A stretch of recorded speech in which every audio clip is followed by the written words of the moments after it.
Asian Infrastructure Investment Bank is a symbol of the rising Asian economic power.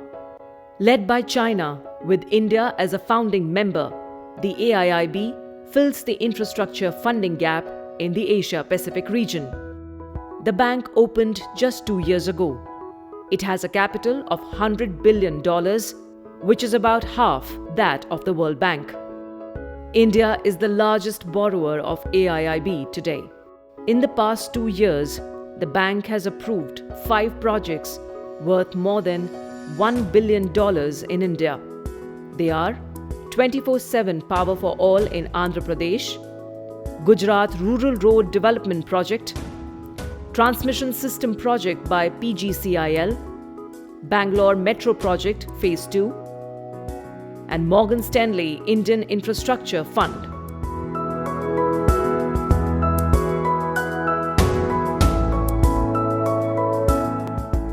The objective of the meeting coming up in June is to find ways to mobilize finance for infrastructure. Before that, the New Delhi-based Research and Information System for Developing Countries is conducting seminars and workshops. RIS is knowledge partner of this series of seminars with the Asian Infrastructure Investment Bank with support and guidance of Department of Economic Affairs, is trying to give in inputs that are necessary for the wider challenges India and many other developing countries are facing in terms of huge deficit that they have on infrastructure. The idea is that the series of these consultations should provide adequate inputs for the board's meeting back in June.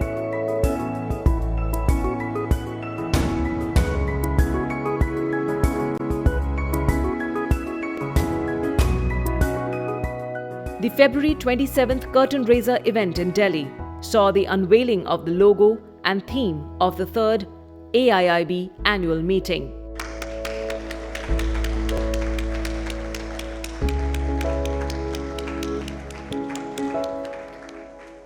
Speaking at the event, Finance Minister Arun Jaitley sought higher funding for India from the Beijing-based bank. I'm glad with the wisdom of hindsight that India agreed to be not only a participant but a very active participant in the AIIB. In a short span of less than 3 years, the bank has already started functioning fairly effectively. There is a pipeline of many projects,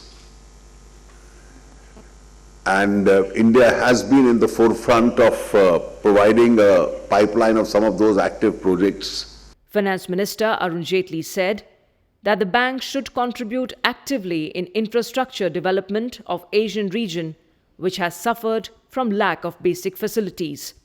Asia is the region which conventionally suffered from an infrastructure deficit. And Asia is the region where, in the last few decades, growth has started picking up. And Asia is the region which really has, even in terms of poverty alleviation, needs to grow faster. And today, compared to global growth, this is the region which has been providing the growth leadership as far as the world is concerned. He added that the Indian government attaches top priority to infrastructure development, especially in rural areas. Today, India aspires not only in the sense of conventional infrastructure, but also the rural infrastructure to be developed to an extent where the quality of life of its people does improve effectively. And within the limitation of our own resources, whether it is connectivity by the road network, provision for rural housing, provision for rural sanitation, electrification, these are important milestones which we have been trying to achieve in this country. And I think with infrastructure almost on the center stage as far as our priorities are concerned, both within the potential of our domestic resources, as also with the assistance of multilateral agencies like the bank itself. I'm quite certain that it's a distance which we will be able to effectively cover. The president of AIIB, Chinli Chin, said, India has been playing a very important role in running the multilateral bank. From the very outset, India was instrumental throughout the whole course of formation and creation of this bank. The Indian government was incredibly kind to host AIIB's second chief negotiators meeting in Mumbai in January 2015. That was the first chief negotiators meeting outside China. Today, we have the great benefit of having strong Indian representation at the bank. Noting that infrastructure sector has the highest priority in India's budget for 2018-19, the AIIB president said that the bank wants best use of its investments to stimulate India's infrastructure development. AIIB will continue to be a reliable partner in supporting India's infrastructure priorities. In just 2 years of operation, and we have invested over $1 billion in India, making it our largest country of operations. Already, our projects are aligned with the government's goals. For example, within the upcoming budget, a priority has been placed on roads and on railways. I'm pleased to say AIIB is supporting these initiatives. Department of Economic Affairs Secretary Subhash Chandra Garg said that it is a significant development that India is hosting the third annual meeting of AIIB. This institution is shaping up well. It's already functional now. It has got 84 members which have joined. Almost the entire world, except the two major economies of US and Japan, are there. India happens to be the second largest shareholder of this institution. So we have tremendous stake, both as the principal promoter of this institution, but also as the principal borrower of the institution. India happens to be, in the first 2 years of the existence of AIIB, effectively taken practically 30 to 40% of the entire borrowings which they have made so far. Vice President and Corporate Secretary of the AIIB, Sir Danny Alexander, underlined that India is central to the bank's mandate to support sustainable economic development of Asia through investment in infrastructure. India is a center of innovation in infrastructure development and finance. India is increasingly a leader in thinking about cross-border connectivity in Asia. For all these reasons, India is the perfect place to host the AIIB's annual meeting in 2018. On 25th and 26th of June this year, we will welcome to Mumbai our Board of Governors, finance ministers from more than 80 countries that are approved members of the bank. With a total population of 5.5 billion people and over 70% of the world's GDP, these members face a large proportion of the world's infrastructure challenges. In a little over 2 years of our operations, the AIIB is already becoming established as a key financial partner for major infrastructure projects across the Asia region and beyond. To develop our business as the bank grows, we want to work with an ever wider range of partners in the public and the private sector. That is why this year's annual meeting will also incorporate our first Asian Infrastructure Forum, a practically focused business development event in which public and private sector organizations will be able to showcase future projects and create connections to help make them happen, truly to create tomorrow.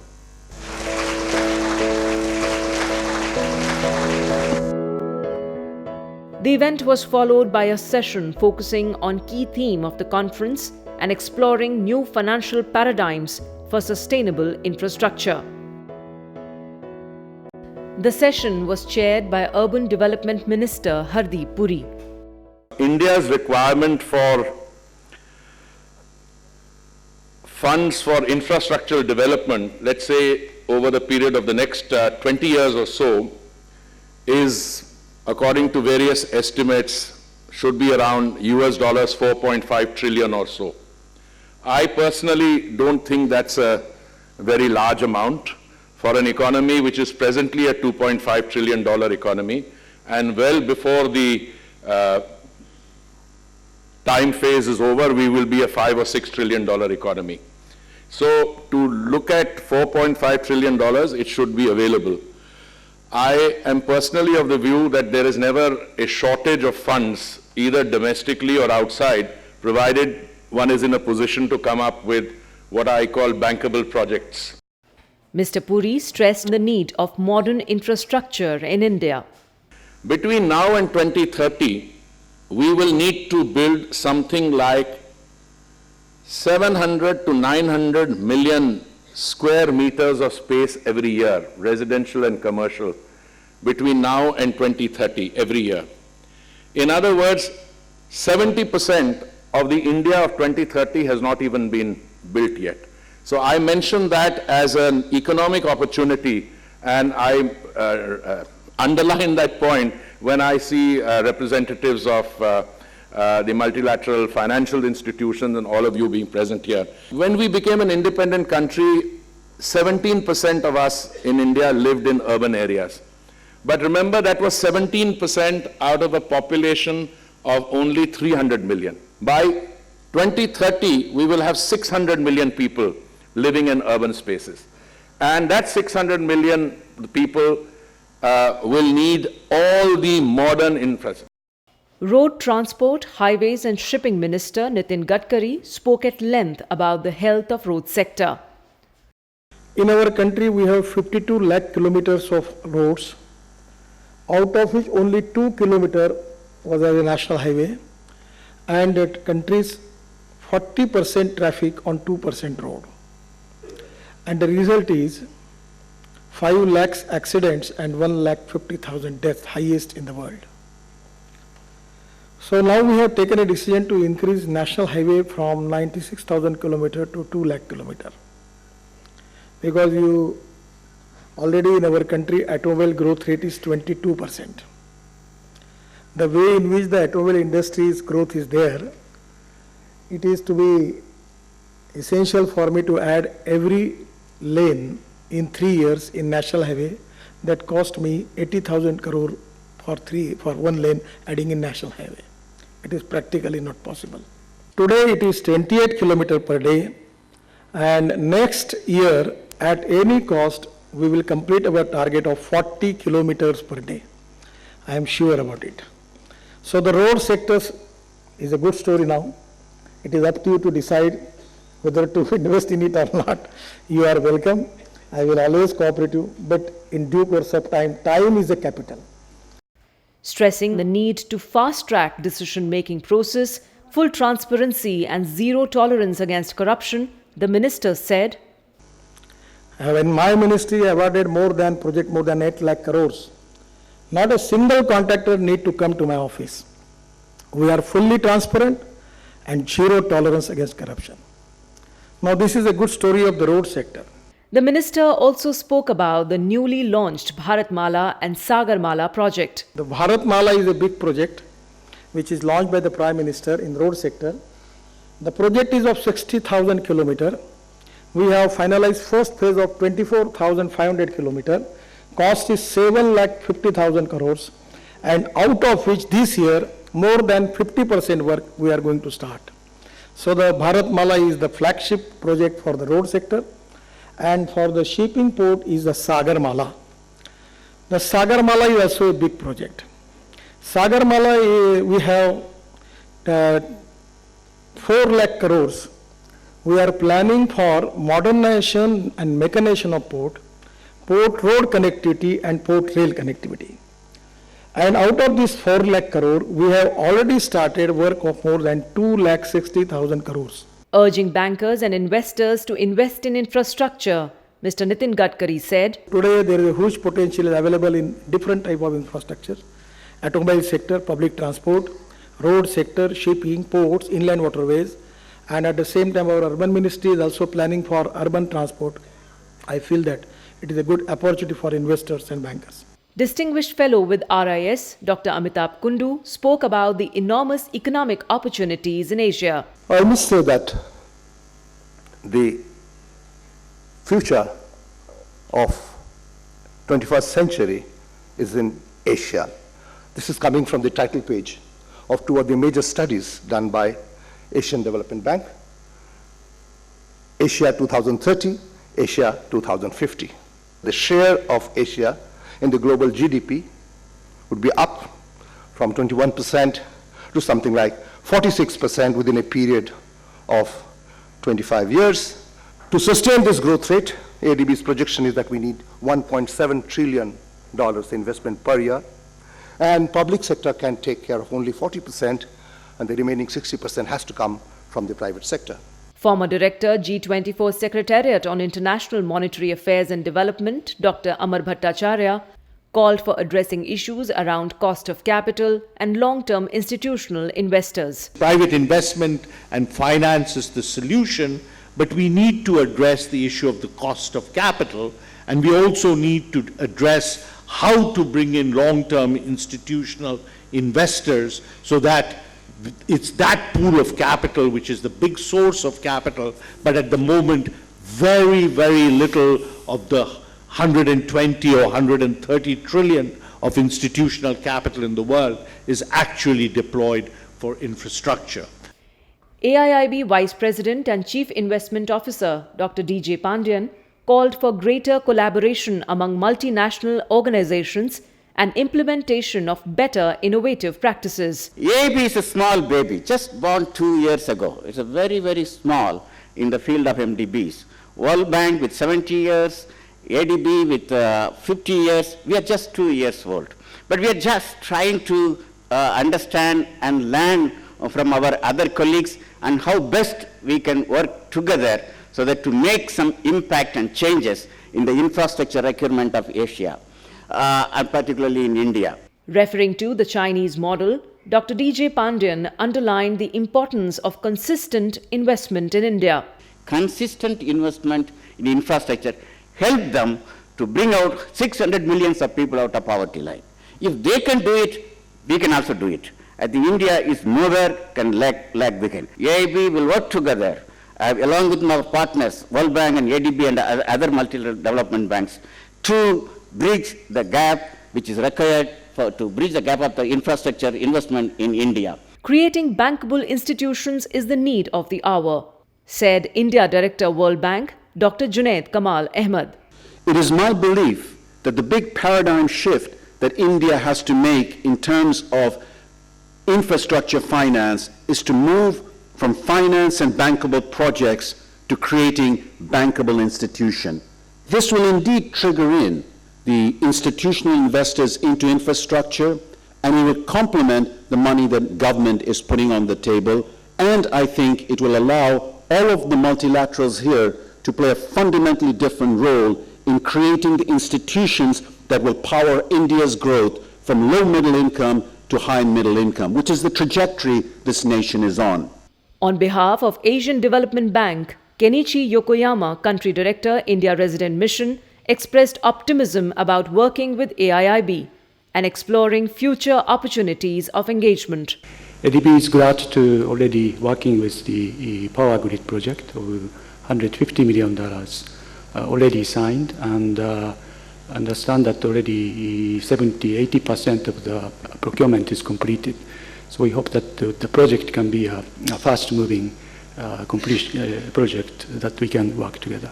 It's been a very rich discussion, and I'm sure the points which have been made, including the specific suggestions, they'll be soaked in for follow-up action. I've certainly taken notes in respect of issues which directly relate to my ministry.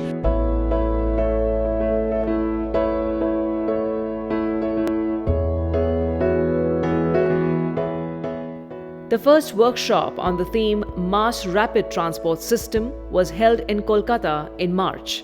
How MRTS, the mass rapid transport system, is to be viewed in terms of the shrinking urban space that we are ending up with, in terms of multimodal transport mobility that is needed in our urban areas. How do we ensure that? But MRTS, as the capital regions are expanding, not just in Delhi, but all across the metropolis expansion, we would have to see how longer lines are available.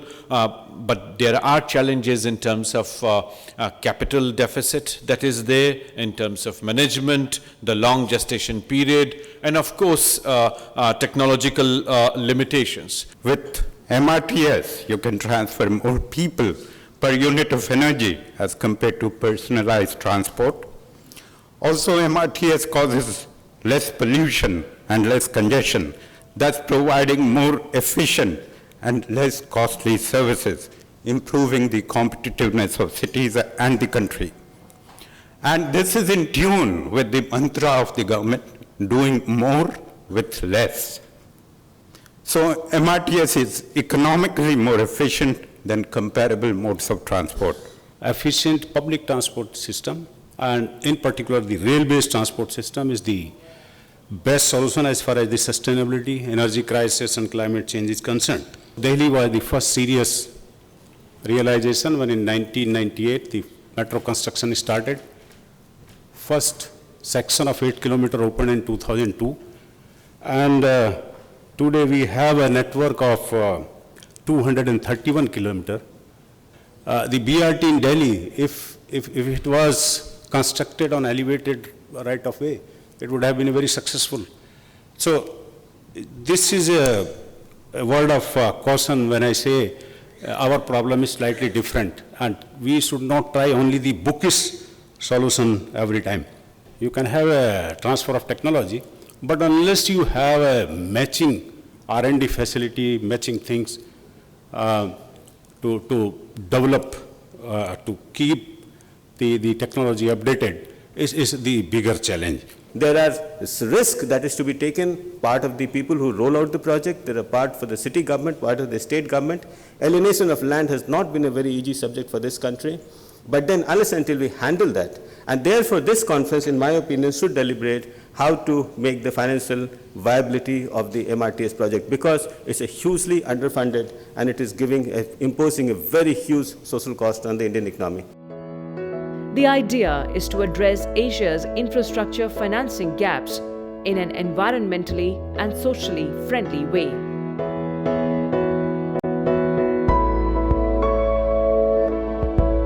It is important that adequate research, adequate data collection, and adequate assimilation of the points that are coming out, they are presented in the conference. As knowledge partner, we, with series of other events and individual experts, we are trying to focus on some of the outcomes that are important from the point of view that India has. Those collaborating with RIS are CII, FICCI, ASSOCHAM and Exim Bank. Besides, over the next 2 months, RIS will go to Visakhapatnam, Ahmedabad, Bangalore, Guwahati, Bhopal, Pune and Mumbai.